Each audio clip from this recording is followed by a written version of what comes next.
Everyone would please take a seat. We will get started here. Oh, I hope so.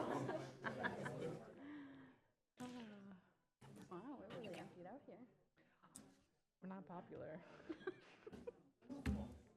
That makes me feel slightly better. These people. That'd be He great, is honey. totally going to. I know, he's going to. I can't tell if somebody has a TV on or something. He's going to blow you kisses the whole time. Oh, so sweet. Oh, I'm not the only one leaving. Okay, go ahead. Okay. I mean, at least he's Okay, I just want to thank everybody again for coming out tonight. Thank you to our trustees that are running and our two presidential candidates. Again, I'm the chamber president, so it does mean a lot to me that you guys take the time to prepare and respond to the questions. Unfortunately, I need to sneak out. I have a prior engagement that I need to be at, so I'm going to be turning over the question asking to our executive director, Katie. Thank you again, everybody. Thanks, Becky. All right, we will continue with the same format. We will start with the introduction for a minute, and then the questions will be 2 minutes. So starting with the introduction, we'll start with Megan. Please provide an introduction and tell us about yourself, background, education, and why you are running for the McFarland School Board. All right, thanks for having me. As Katie said, I'm Megan Fessler. I'm a certified public accountant, a mom of 2 teenage boys in the schools here, a wife, current school board member, nature lover, bookworm, and data nerd.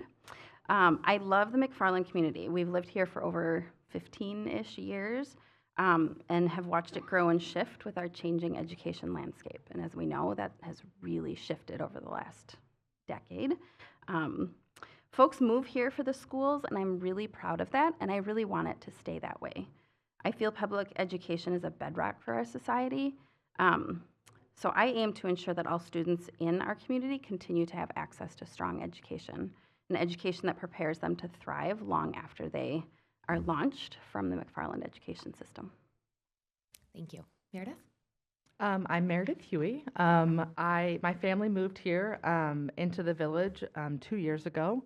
Prior to that, we lived right across Siegel Co. Because we moved out of state. Scott, I think I beat you. We moved here in 2018, so I'm more of a newbie than you.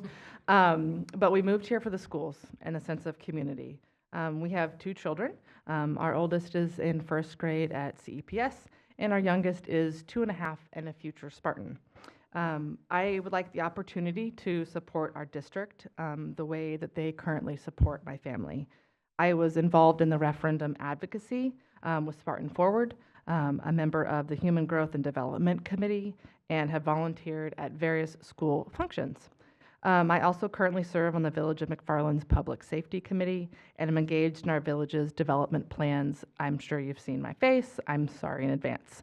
My professional nursing background and experience in healthcare, IT, and leadership equips me with the skills in communication, analysis, and project planning that I hope will be valuable for making informed, balanced decisions on the school board. I am a proud type 1 diabetic of 32 years, and as an LGBTQ plus family, I bring a perspective shaped by my lived experience to advocate for learners to be seen, valued, and supported. I am committed and look forward to engaging with you to listen and learn. Thank you. Okay, Meredith, we'll start with question 1. What excites you the most about wanting to join the McFarland School Board? Honestly, for me, it's a learning opportunity. As a parent without a background in education and a non-Wisconsin native, I have a lot to learn. My oldest asked me not too long ago what I wanted to be when I grow up. And I responded first with, "What makes you think I'm grown up?" And his reply was, "Oh, Mom." But in all seriousness, I always thought how cool it would be to continue to learn new things. My hope of joining the village meets that, the school board meets that head on. I ask a lot of questions, if you haven't noticed, and I try to fit puzzle pieces together for a larger picture. Even better, in this case, that my questions this time around might actually help our students and help our kids, our parents, families, district, and teachers. My community involvement has also introduced me to some amazing people and parents. Megan is one of those said people, so I'm very happy for the opportunity to continue to work with the people I've gotten to know and those who I have yet to meet. All right. Well, as a current school board member, finishing out my first term, I've really learned how our education system works. I've experienced how our community engages with the schools, both in good times and in challenging ones. We all know we had a challenging last year, right? My 3 years in office have also helped me understand the varying needs and desires of our community with regards to the school system that I wouldn't have learned otherwise. It's a really unique perspective, and I'm really grateful for all that my first term has taught me.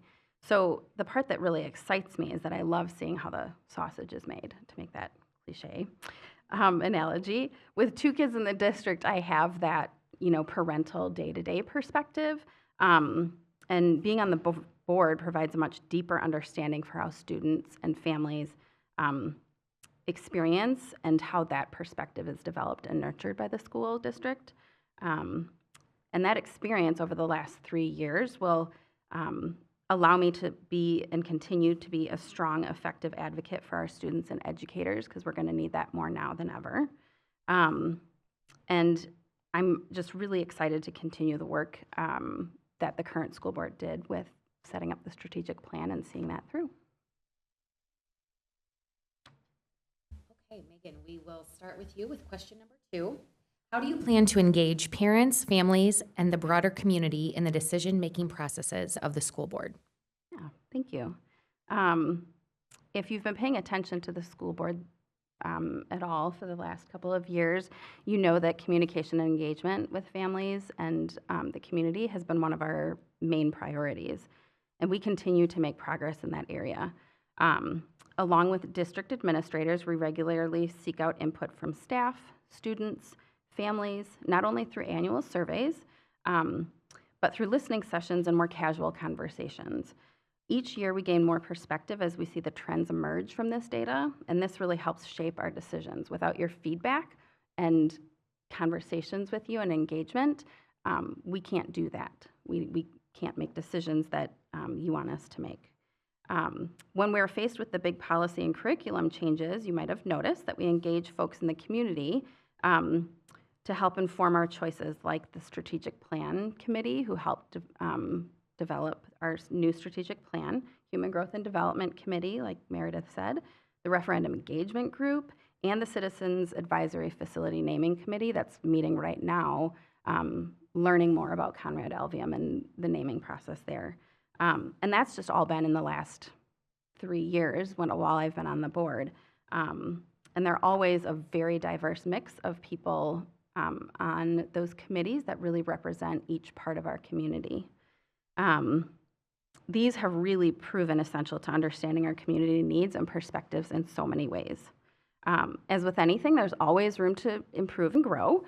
I would like the board to continue to hold our regular office hours that we started during the referendum. We want to be accessible to you and know that we're here to listen to your feedback. Let's see, we continue to find new ways to grow our reach beyond the schools, because we really need to reach the part of our community that does not have kids in the school. That's 70% of our community. So we've, especially through the operational referendums, we've learned that we weren't reaching them before. And so now that is another one of our big goals. One of the ways that we've done that is that Erin Tarnitzer is now a member of the Chamber of Commerce, our hosts for tonight. And that's really been invaluable, connecting with businesses, reaches some of that community. We also have a newsletter that right now is an email form, but my goal is to make sure that that is, that we push a big campaign to get people to sign up for that, and then also to have it in all other forms, mailing specifically, so that we're, constituents are getting that information on a regular basis. Thank you. Okay. Good ideas. I think improving communication between schools and ensuring accessibility. I am fully supportive of ongoing endeavors to consolidate communication tools and frequency of those communications, especially for families with children in multiple schools and for those in the community who do not have kids in the school district. I open our CEPS Weekly S'more newsletter and see the community events at the bottom as well. More of this, please. Let's use the technology we have to the fullest of its potential and educate families and the community on how to use the tools, especially for new families to the school and district. And why not highlight the Village Lookout newsletter and new tools from our village partners while we're at it?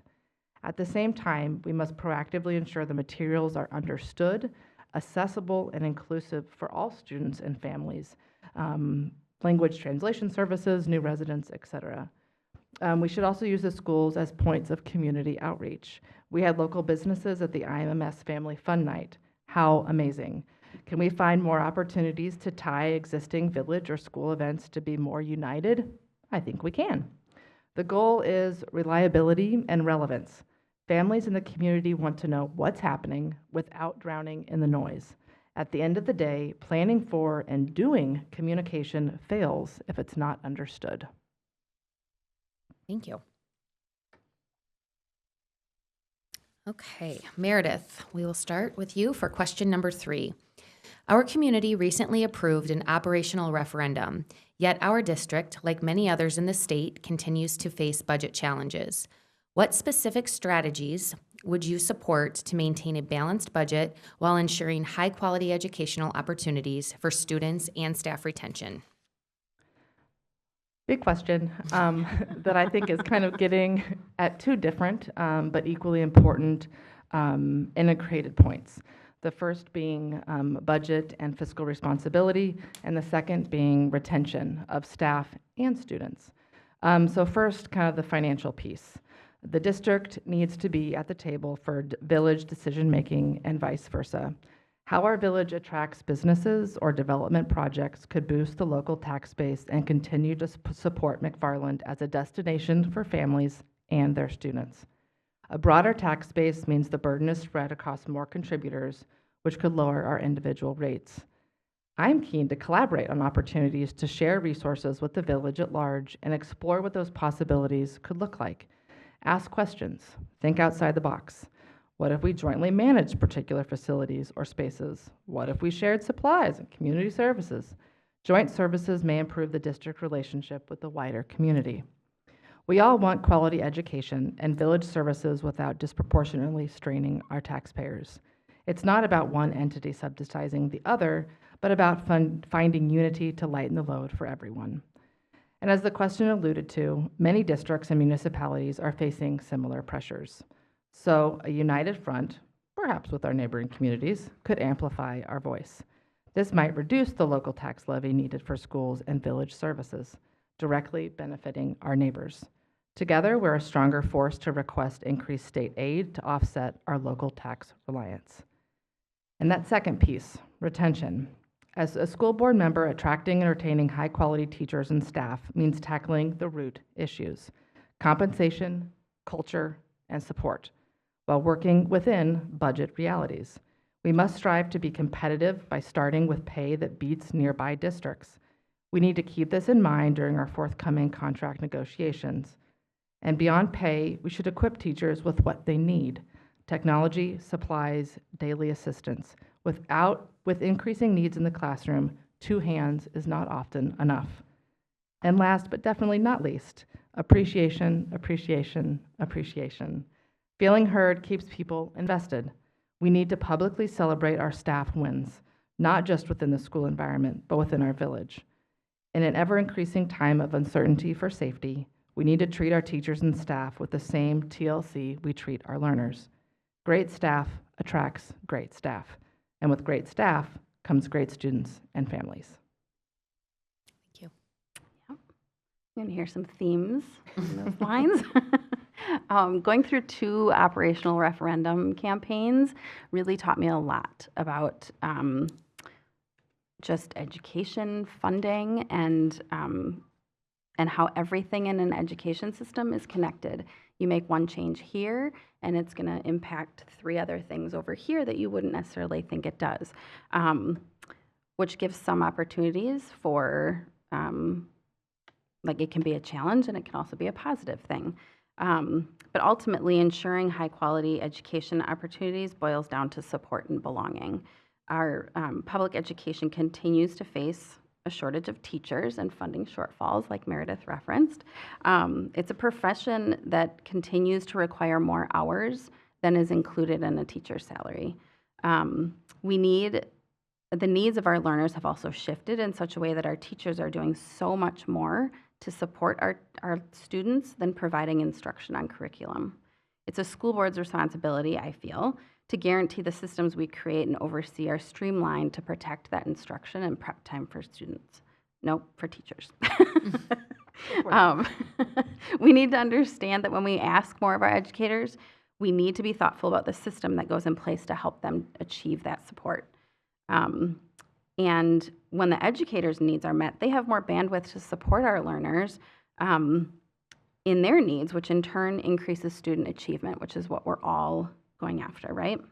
I'll continue to scrutinize the budget so that we ensure the ability to offer competitive wages and benefits.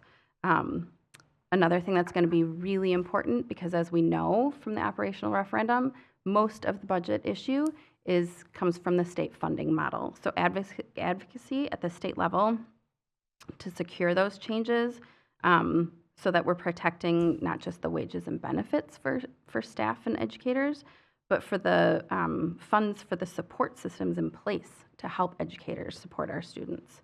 And then lastly, and Meredith, you hit it right on the head, the collaboration between the school board and the village board, continuing to foster that is going to be really imperative. We've made great strides and have done so much collaboration in the last couple of years, from shared projects where we save money and resources, to making development plans that encourage families to move here, and for supporting housing and supporting our aging population as we continue to support our schools. Thank you. Okay, Megan. Question 4. What is your vision for the future of education in our district? And how do you plan to work collaboratively with the other board members to achieve that vision? Yeah, this is a great question. And I'm totally just stealing the vision from the strategic plan. We had a large amount of community members work on that. And so I'm not going to reinvent the wheel. And so my vision of the future of education here is creating an equitable, inclusive community committed to student belonging, achievement, and growth. I really firmly believe, and research supports, that when learners feel emotional safety and belonging in a learning community, they achieve at much higher rates. We know that when we support one, we support all, and by uplifting and advocating for an individual, we're also supporting the collective goal of student learning. When all school board members believe this, collaboration is easy, even when we disagree or having differing perspectives. Collaboration looks like respectful conversations, open-mindedness to differing experiences, holding each other accountable to our commitments. And this is very much already our current school board culture. And so I will just work to maintain that. We already do a lot of collaboration, and it's going to be easy to foster. Meredith? My future of education is meeting the unique needs of students and educators. I want to support academic and extracurricular programs and policies that enhance student learning and achievement for a given learner. I want to promote communication and active participation from parents, teachers, community members, and village leaders in school board decisions to support our district. I want our teachers to undeniably and tangibly feel supported when they walk into a classroom each day. Do you feel safe? Do you have the hands you need? And as far as collaboration, I think Megan's right on with that. I try and approach life with the following statement, that we're all human, and for the most part, we're all doing the best we can day in and day out. Leading with grace creates a collaborative atmosphere. And I alluded to this earlier, but it's also asking questions and possibly more importantly, listening and hearing the answers. If I don't understand something, I ask. And most often than not, someone else in our community and in our school district has the same one. Thank you.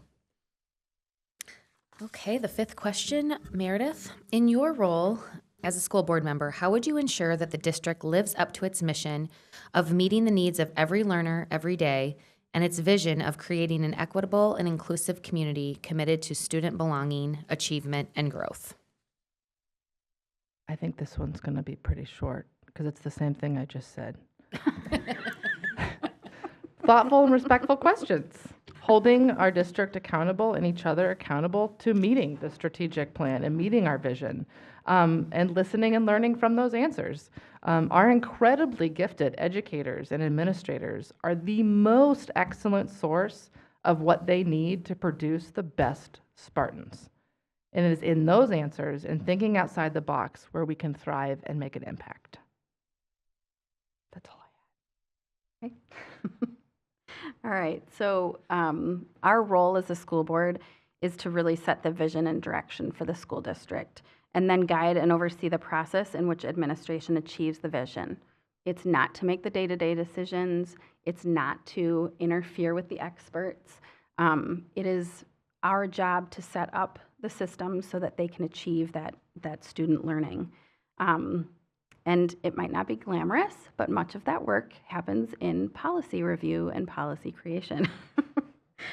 We have a regular cycle for policy review now, so that we can apply this lens of the strategic plan to each policy frequently enough so that we can adapt them for the shifting needs of our learners and our education environment. With each policy I review, I ask, does this wording, it comes down to specific wording. Does this wording help support all learners or hinder their learning? Will it keep them all safe? Or is this policy allow for all learners to have their needs met? The next part of that policy work is to evaluate how things are going from all perspectives. My colleague Tom Mooney he is the #1 fan of evaluation, and we're going to miss his perspective on that. But it is, you have to evaluate how things are going from the community perspective, the families of students, educators, and learners. So developing the systems to track that data and feedback gives us metrics that we can review for changing needs. When we were at the school board and joint village meeting earlier this week, Brittany Brazel and Aaron Tarnitzer teased us a little bit with the results from the student survey this spring, saying that all the indicators are up. Specifically, more kids feel as though their culture is valued at school and their sense of value, belonging has improved. So like I said before, when kids feel emotionally safe and valued at school, it sets them up to learn better. And this will show up in our achievement metrics like test scores, satisfaction surveys, and behavioral referrals. We can tell all of those metrics are better, and what we're doing is working. So we're just going to keep doing that.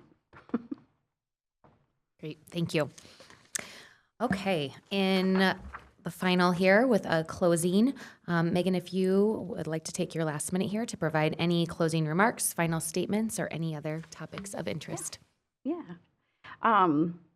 I would like to say that I have loved every minute that I've served on the McFarland School Board and serving the McFarland School District. And yes, even during the challenging times last year, having crucial conversations with people and challenging ones, it's an opportunity for growth in many ways, and allows us to better represent what everyone needs and wants. With each event or meeting, I always walk away learning something new about how our district operates and how integral it is to our community. Or I learn a new perspective from a grandparent or educator I hadn't considered before. I'm grateful for the opportunity to shape our district and to watch our learners be the best they can be. Lastly, I just want to thank the Chamber for hosting the candidate forums. It's really important to vote, and even better to be an informed voter. So I really thank all of you for being here and wanting to be an informed voter, and learning more about the candidates tonight. I'll start with my thank yous. You can just flow right in. Go right in. We call that transition. Thank you to the Chamber for having us here. Thank you, Katie, for your kind questions, thorough questions as well. And thank you to the community for showing up.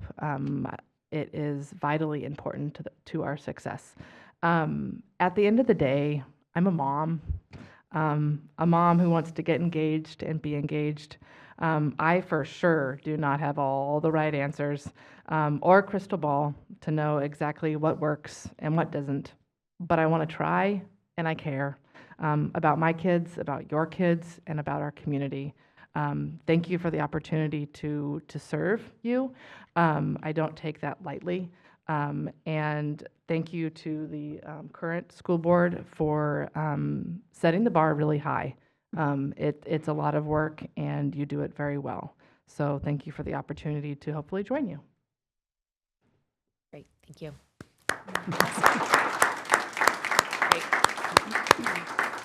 Well, yes, on behalf of the Chamber, thank you guys. Thank you all the candidates for coming. Thank you for you guys coming on this beautiful night to come and, as she said, to be informed voters. So April 1st, mark your calendars. Thanks again, guys. Thank you. Thank you.